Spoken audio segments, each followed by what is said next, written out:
입학처가 공개한 자료 그대로 믿으시면 안 됩니다. 입시 결과 가장 정확히 보는 법이 궁금하시다면 끝까지 시청해 주세요.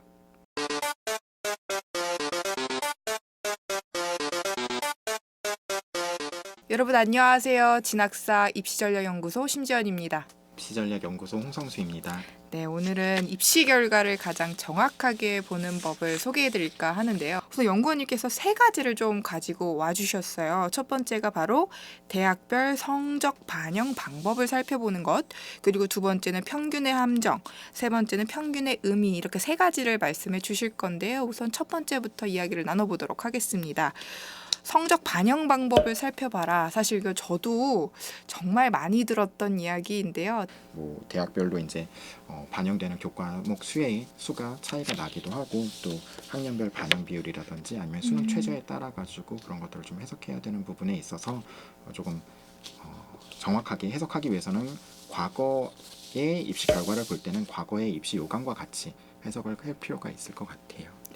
그 얘기는 약간의 변화가 있다고 한다면 그대로 받아들이면 안 된다라는 네, 이야기도 되겠네요. 네, 그렇죠. 변화가 있는 경우에도 그렇고 또 대학 간의 차이 같은 것들을 발견할 수도 있으니까요. 입시 요강을 살피다 보면. 그래서 제가 보통 이제 학교들을 그룹핑 할 때 여학생들 같은 경우에 여대 중에서는 뭐 서울여대라든지 동덕여대라든지 덕성여대가 이렇게 한 그룹핑이 될 수 있는 대학들일 것 같은데 2019학년도의 어떤 입시 결과를 보면은 이 세 대학들이 사실상 그렇게 학생들에게 선호도가 크게 차이가 나지 않음에도 불구하고 입시 결과 공개된 입시 결과를 보면은 조금의 차이 같은 것들 조금의 차이가 아니라 상당한 차이 같은 것들을 보이거든요. 그래서 그거를 가지고 비교하면서 말씀드리면 어떨까 싶어서 그 세 대학의 그 입시 결과를 비교해 보려고 하는데요.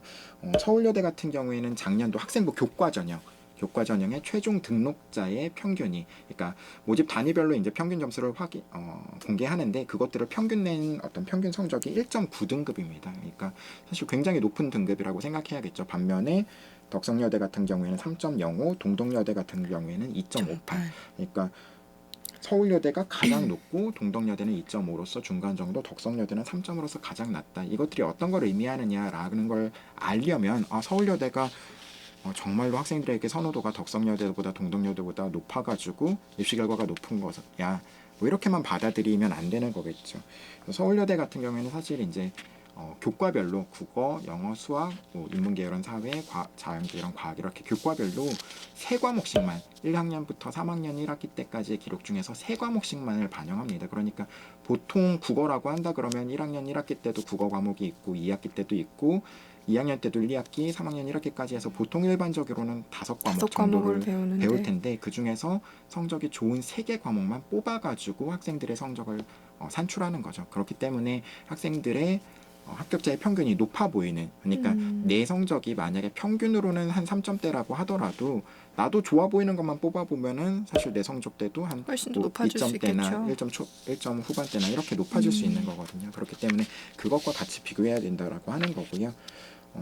또 동덕여대와 덕성여대의 차이라고 한다 그러면 여기도 사실 0.5라는 정도의 차이가 날만큼 그렇게 크게 학생들에게 선호도에 있어서 차이가 크다라고 말할 수는 없을 것 같아요. 근데 이 차이는 어떤 거냐면 덕성여대 같은 경우에는 수능 최저 학력 기준이 작년 같은 경우에 3개 합 8 이내 라고 생각하시면 될 것 같고요. 자연계열은 뭐 수가를 봤을 때는 3개 합 9 이내 이렇게 봐야 되겠지만 동덕여대 같은 경우에는 수능 최저 학력 기준을 조금 충족하기가 쉬워서, 그러니까 2개 합 7이라는 아니면 영어 포함 시 2개 합 6이라는 수능 최저 학력 기준을 가지고 있었기 때문에 아무래도 수능 최저 학력 기준을 충족하지 못해서 탈락하는 비율이 덕성여대에 비해서는 작았을 것이고, 그렇기 때문에 학생들의 입시 결과 그 합격자의 성적 같은 것들이 좀 높아져 있을 것이다, 높아진 것처럼 보일 것이다, 이렇게 봐야 되는 거겠죠. 그래서 어떤 수능 최저 학력 기준의 어떤 차이라든지 아니면 영역별 반영 비율 뭐 이런 거 같은 것들을 좀 참고하셔가지고 입시 결과 같은 것들을 한번 내 성적과 비교하는 것들이 필요할 것 같습니다. 사실 교과 전형에 있어서는 좀 많이들 들으셨을 것 같아요. 이렇게 봐야 한다라고, 조심해야 된다고. 근데 이제 종합 같은 경우에는 사실 좀 공개를 하는 대학도 있고 사실 안 하는 대학들도 워낙 많기도 하고, 글쎄요, 뭐 정성평가를 한다곤 하는데 과연 이 공개된 내신을 토대로 내가 지원 여부를 결정을 해야 하나, 약간 이런 게 좀 걱정이 됐었거든요. 네, 일단은 뭐 공개된 내신 같은 것들을 뭐 마냥 무시할 수 있는 건 아니지만 아무래도 말씀하신 것처럼 교과 성적뿐만이 아니라 정성적인 평가로 뭐 비교과라든지 다른 것들이 이제 종합적으로 평가되는 전형이다 보니까 단순히 내신만을 비교해가지고 말씀드리기는 어려울 것 같아요.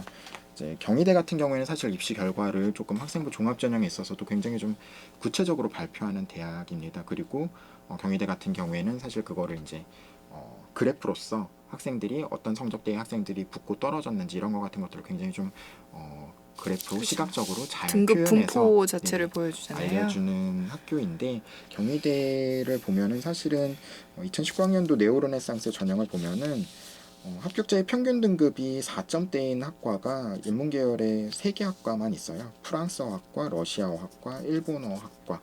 그러니까 3개 학과의 공통점이 느껴지실 텐데요. 네. 아무래도 이제 어문계열 학과다라고 하는 겁니다. 그러니까 이런 어문계열 학과가 4.4고 나머지 뭐 국어 공부는 2.7, 뭐 사학은 2.1, 철학은 3.1, 뭐 이런 식의 어떤 평균 점수를 가지고 있는데 이렇게 어문계열의 학과의 평균 점수가 낮은 거는 아무래도 일반고 학생들의 합격자가 많다라고 해석하기보다는 외고, 지방 외고라든지 이런 외고 특목고 학생들의 어떤 합격이 낮은 등급으로서 합격하는 경우가 많지 않았을까 이런 식으로 받아들여야 되고 실제로 그 분포가 표현된 그래프를 봐도 프랑스어학과 같은 경우에는 앞에 뭐 1점 중반대인 학생들이 탈락한 경우도 있고 뭐 2등급 한 중반대까지 해가지고 이제 합격자의 수보다 사실 4등급 이후에 5등급, 6등급에 가까운 성적인 학생들의 합격자 분포가 훨씬 더 많은 편이라고 보입니다. 그럼 이런 것들을 봤을 때는 일반고에서 4.4인 학생이 나도 내신이 한 4.4인데 경희대 프랑스어학과 정도는 합격자의 평균이 4.4니까 나도 지원할 수 있어. 이렇게 해석하는 데는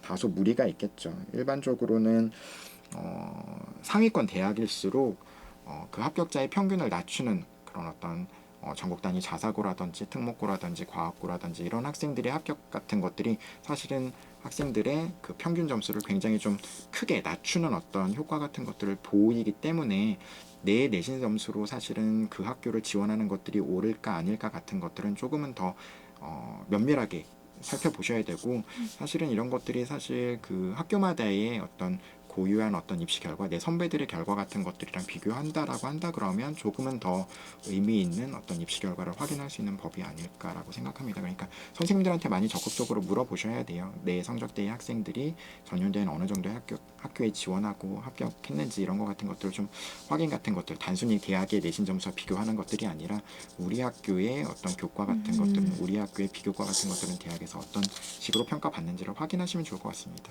물론 말이 길어져서 죄송한데 물론 그렇다고 해서 우리 학교에서 뭐 합격한 적이 없는 학교야라고 해가지고 그런 학교를 지원하면 안 돼라고 말씀드리는 건 아니지만 단순하게 그냥 대학이 발표한 특히나 학생부 종합전형에 있어서 합격시의 평균 등급을 바탕으로 해가지고 지원하는 건 좀 위험하다라고 생각하시면 좋을 것 같아요. 그럼 이제 세 번째가 그 평균의 의미에 대해서도 좀 이야기를 해주신다고 하셨는데 네, 그 평균의 가톨릭대 의미? 같은 경우에는 사실 이제 대부분 대학들이 합격자의 평균, 최종 등록자의 평균 뭐 이런 성적만을 발표하거나 혹은 뭐 건대 같은 경우에는 최종 합격자의 평균과 커트라인 점수 뭐 이런 식으로 발표하는데 가톨릭대 같은 경우에 평균과 70%의 커트라인, 80%의 커트라인을 발표했습니다. 2019학년도 입시 결과를 발표하면서 그래서 그거를 좀 보면서 학생부 교과 전형에 있어서 평균이 2.5일 때 내가 2.9나 3점이라면 지원할 수 있을까 없을까 뭐 이런 거 같은 것들이 고민 같은 것들이 되실 텐데요. 가톨릭대 같은 경우에는 사실은 수능 최저 학력 기준이 상당히 높은 편은 아니라고 생각하셔야 돼요. 작년 같은 경우에 간호학과나 의예과를 제외하고는 한 개 과목 국어, 수학, 탐구 중에서 한 개 과목만 3등급을 넘었으면 수능 최저 학력 기준을 충족할 수 있었던 거기 때문에 수능 최저 충족이 사실상 그렇게 많이 어렵지는 않았다라고 볼 수 있는 대학인데 평균을 보시면 사실은 뭐 맨 위에 있는 인문학부터 본다라고 한다 그러면 평균 점수는 2.57이고 70% 컷은 2.61, 80% 컷은 2.66이라고 보입니다. 그러니까 최종 커트라인까지 보이는 건 아니지만 평균부터 80% 커트라인까지 넘어가는데 한 0.09 정도의 차이밖에 안 나요. 그러니까 다른 학과들도 사실 거의 다 유사한 어떤 그 어떤 차이 같은 것들을 보입니다. 그러니까 철학 전공도 2.74에서 2.79, 0.05 정도. 뭐 사회복지학 같은 경우에는 조금 커서 0.18 정도의 어떤 차이를 가지지만 사실 평균 점수와 80%의 컷 자체의 차이가 그렇게 크지 않다. 그러니까 사실상 이제 이걸 통해서 최종 커트라인까지 사실 보기는 어렵기는 하지만 최종 커트라인이 낮은 대학, 낮은 모집 단위 같은 경우에도 이제 확인하실 수 있는 측면이 있어요. 그건 어떤 거냐면 지금 보시면 평균에 비해서 70% 컷이나 80% 컷이 대부분 다 낮습니다. 그런데 특수교육과 같은 경우에는 아니면 1호 일본 문화 전공 같은 경우에는 평균의 점수가 70%의 컷보다 더 낮아요. 이건 어떤 거냐면 커트라인에 있는 학생의 점수가 좀 상당히 평균을 깎아먹었을 것이다. 좀 상당히 좀 낮은 학생이 의외로 합격한 경우가 있었기 때문에 평균 점수가 깎여서 70%의 컷보다 낮은 어떤 2.77이라는 점수를 가졌을 것이라고 봐야 되거든요. 근데 대부분의 학과가 그렇지 않다라고 하는 것은 평균부터 커트라인까지 간다고 하더라도 그 차이가 두드러지게 커지지 않았을 것이다. 이런 식으로 받아들이셔야 될 것 같아요. 그러니까 학생부 교과 전형의 어떤 그 입시 결과를 해석하실 때는 조금 보수적으로 다가가셔야 된다.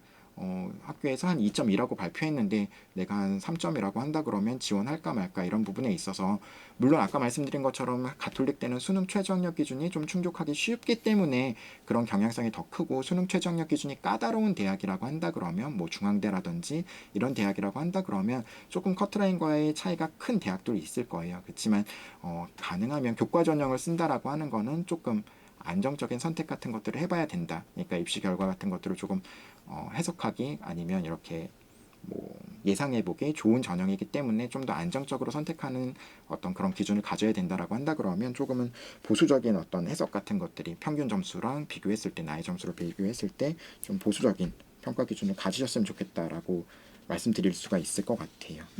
여러분 잊지 마시고 좋아요, 구독 부탁드리겠습니다.